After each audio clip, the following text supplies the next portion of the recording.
Love जिहाद एक गहन समस्या है हमारे पूरे समाज की। और आज हम द केरला स्टोरी जो रिलीज हुई है उसमें हम कॉलेज की बेटियों को साथ में लेकर आए ये फिल्म देखने के लिए। ये पूरा आयोजन हिंदू सेना ने किया है जामनगर में, और मैं बहुत धन्यवाद देती हूँ हिंदू सेना को और इनकी पूरी टीम को कि इन्होंने इतना सुंदर आयोजन किया। क्योंकि लव जिहाद एक ऐसा विषय है कि जिसमें एक तबका ऐसा है जो ये मानने को ही तैयार नहीं है कि ये समस्या एग्जिस्ट करती है हमारे देश में।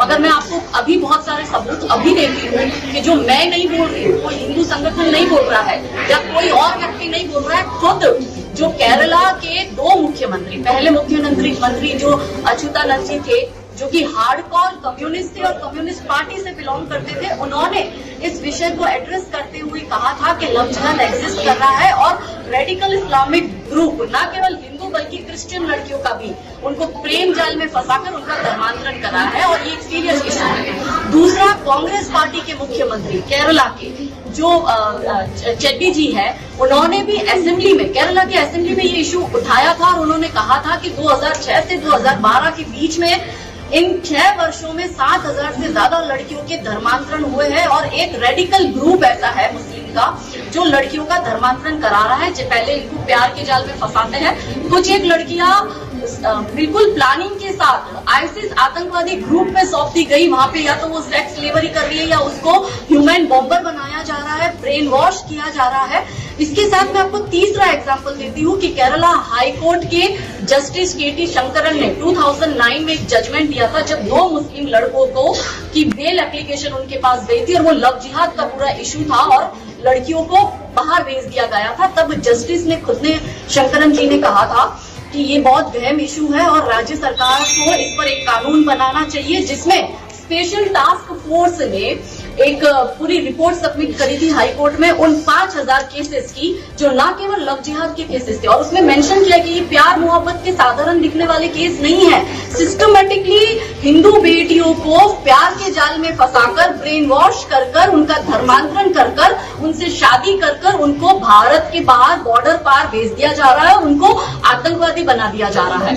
इसके ऊपर मैं आपको चौथी बात कहती हूँ कि जो 4 लड़कियों ने एप्लीकेशन दी थी 2021 में इंडियन गवर्नमेंट के पास में कि हम काबुल की जेल में बंद है, हमें इस तरह से केरला से प्यार कर प्यार के जाल में फंसाकर आतंकवादी बनाया गया है अफगानिस्तान में लाके, और आप हमें काबुल की जेल से छुड़ाओ और हमें वापस इंडिया लेके आओ। तब भारत सरकार ने ये बात नहीं मानी थी।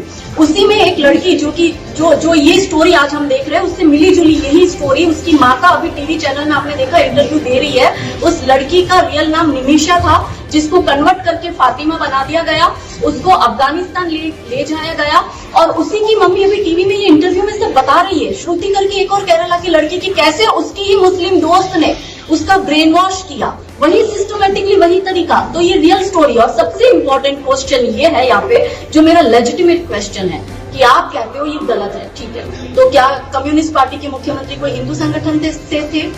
कांग्रेस पार्टी के मुख्यमंत्री केरला के हिंदू संगठन से है? केरला की जो हाई कोर्ट है उसने अपना बयान दिया तो क्या वो गलत है? स्पेशल टास्क फोर्स ने जो रिपोर्ट सबमिट करी क्या वो गलत है? ये सब तो हम हिंदू संगठन के नहीं है ना।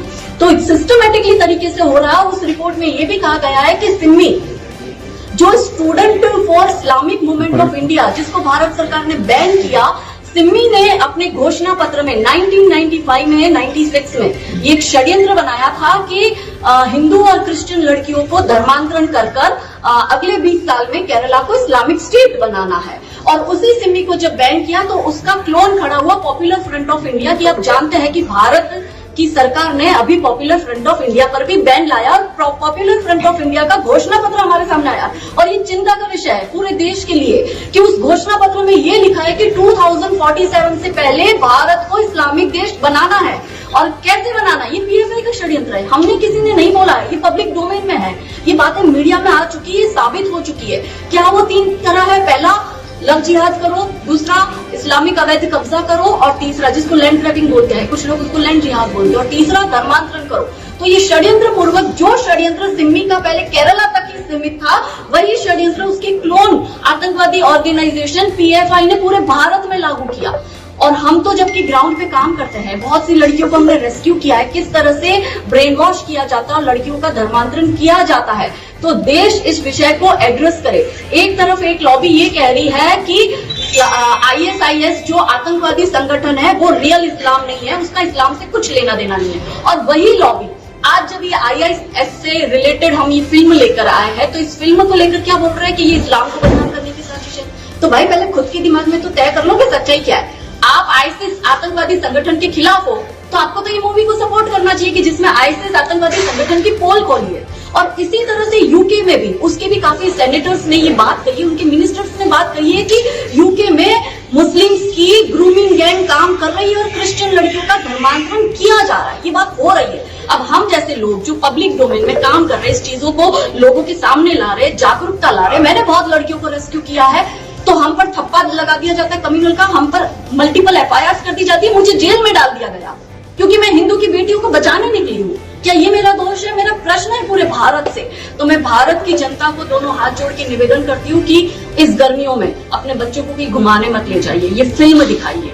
अगर आपको अपने बच्चों की, अपने बेटियों की, अपने आने वाली पीढ़ियों की और अपने देश की चिंता है तो ये जो सच्चाई बताई गई है इस फिल्म को अपने बच्चों को जरूर दिखाइए। समस्त हिंदू संगठनों से मेरा निवेदन है कि प्लीज आप बेटियों को ये फिल्म जरूर दिखाए। और जो समाज के अलग अलग प्रमुख है, क्योंकि हिंदू समाज में बहुत सारी जातियां हैं और उस अलग अलग जाति के प्रमुख भी है, तो उन प्रमुखों से निवेदन है कि आप प्लीज थोड़ा सा समय निकालकर अपने समाज की बेटियों को जागरूक करने के लिए ये फिल्म जरूर दिखाएं। और मैं अंत में आप सभी का भी धन्यवाद प्रकट करना चाहती हूँ कि मेरा बहुत लंबा संघर्ष रहा है और सबने मुझे बहुत सपोर्ट किया है। प्लीज यदि आपको अपने देश की चिंता है, आप चाहते हैं कि आपका देश इस्लामिक कंट्री ना बने, तो प्लीज जागरूक होइए और अपनी बेटियों को जागरूक करिए, अपने बच्चों को जागरूक करिए। भारत माता की जय, वंदे मातरम।